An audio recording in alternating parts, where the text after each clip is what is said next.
With the aim of going green and reducing the carbon footprint, the UK government will now offer £600 million, or about $739 million to China-owned British Steel and India-owned Tata Steel UK to switch from coal and invest in lower emission technology. The companies that are running Britain's 4 remaining steel blast furnaces will be funded £300 million each by the Chancellor Jeremy Hunt this week.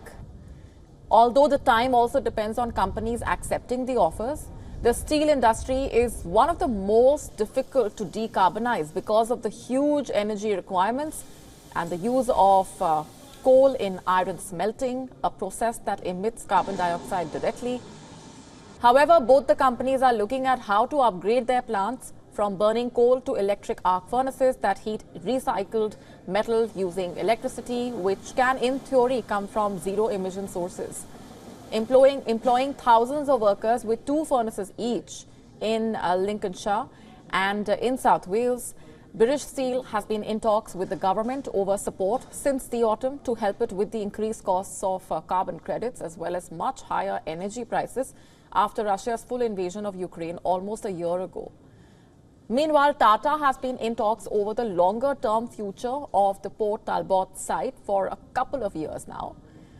On the other hand, it is understood that any government support would be conditional on the companies who also will be committing to invest in the plants themselves and will be tied to environmental investments in order to comply with state aid rules.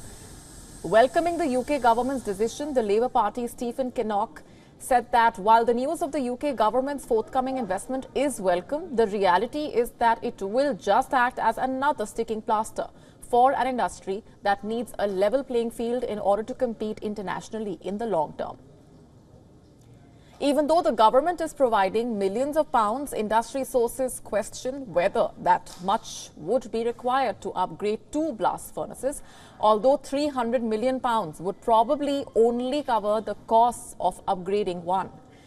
Currently, there are 2 main options for the production of low-carbon or green steel, and a plant in Sweden is already making iron using hydrogen instead of coal. But to do so in the UK, the country would require a huge investment in green hydrogen to ensure supplies of the gas from renewable sources. The more likely option for the 2 UK plants is a switch to electric arc furnaces that could recycle the large amount of scrap steel that the UK produces and could be powered by electricity from renewable sources.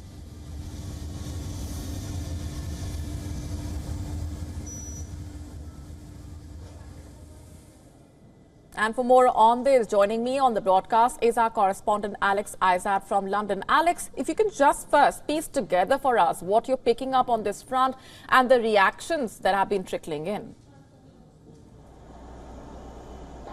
Well, what we do understand is that the money that may be put aside is only going to be about 10% of what is needed in actually changing both of these traditional coal mines into a more green way going forward. So at the moment, obviously, the emissions that are put out by both Tata and British Steel, they have 2% of all of UK emissions. And that's obviously a real problem when it comes to the UK trying to be at the forward of net zero. So they do want to, the government does try and want to get them moving and changing into a more green, efficient companies. However, Tata Steel have said that they need to be persuaded to do this. That at the moment they are running at a huge loss, and of course British Steel as well, which has gone into insolvency a couple of years back and has had its 4th owner now. Both these companies are running at incredible losses, so they do really want government help. But when it comes to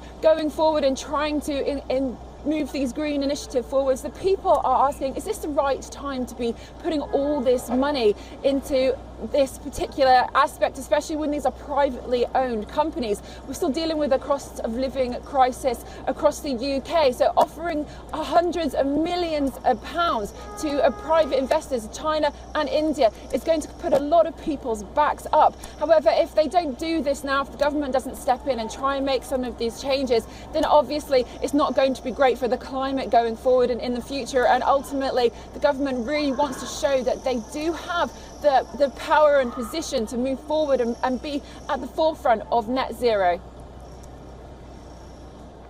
Right, Alex, we're leaving it there for the moment. We will, of course, keep coming back to you as and when we have further updates on that.